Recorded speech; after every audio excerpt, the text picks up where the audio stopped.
All right, let's dive into something pretty dark.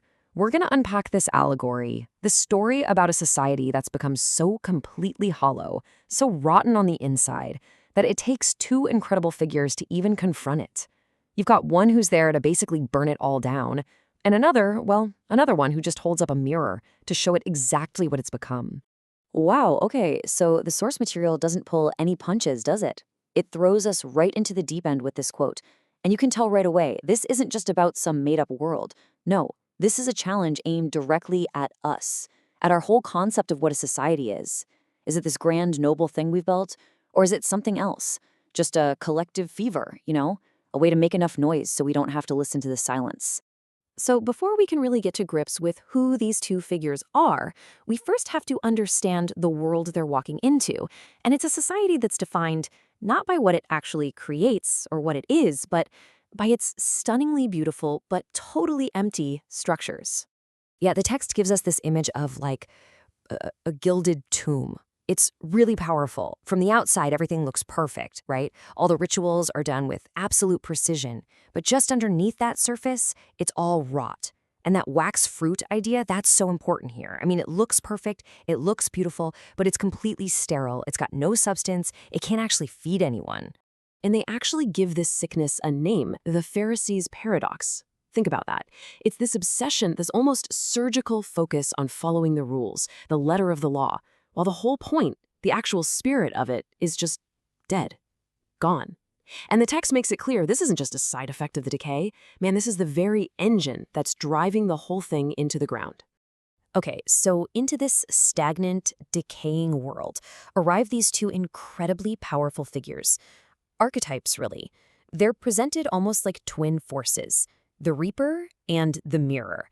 And it's how these two interact, how they play off each other, that's where the story really gets going.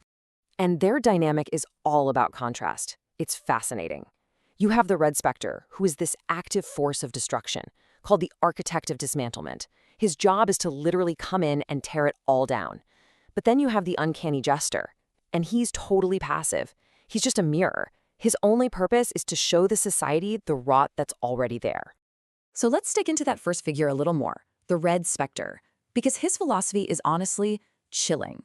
He doesn't see destruction as violence at all. For him, it's actually an act of mercy, a profound one. At the very heart of his worldview is this idea that ending this fake existence, it's not a punishment, far from it. He literally calls it a grace. It's a release, a liberation from what he sees as a disease, the disease of being a separate, individual person. And it goes even deeper than that. This philosophy argues that our very sense of I, of self, is the original catastrophe. It's the first mistake. So from his point of view, real peace isn't about living a better life. Not at all. It's about completely erasing the self and just returning to that silent, unified state before all this. I mean, that is a seriously radical and pretty unsettling thought. Okay, so that's the Spectre. Now let's switch gears and look at the Jester. And he is so fascinating because unlike the Spectre, he doesn't have to do anything. His very presence, just him standing there, is a truth so devastating that the society simply can't ignore it anymore. So the Jester's power isn't about action, it's about observation. It's what he sees. He is the one mirror that this whole phony masquerade is finally forced to look into. And what makes it so terrifying? He just refuses to blink. And this is where we really see his true role. He's not causing the decay, right? He's just making it absolutely impossible to pretend it's not there.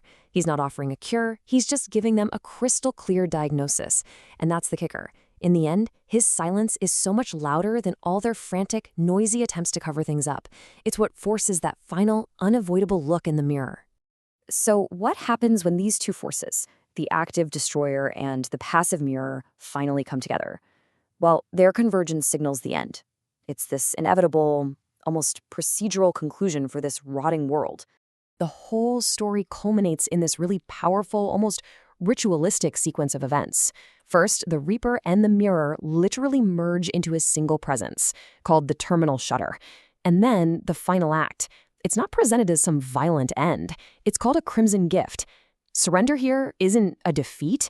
It's framed as the ultimate permission to just stop fighting, to finally let go. And that leaves us with the ultimate and, yeah, pretty chilling takeaway of this whole story. It's that in this philosophy, true liberation isn't about finding a better life. It's about the total eclipse of your identity. The cure for the sickness of being is to stop being. It's about reaching a state where nothing can grow, which means, of course, that nothing can ever die. And to wrap it all up, the text leaves us with one last, really provocative question. It takes that philosophical mirror away from its fictional world and it points it right at us. It's asking us to think about our own constant, frantic struggles against what it presents as an inevitable, silent tide.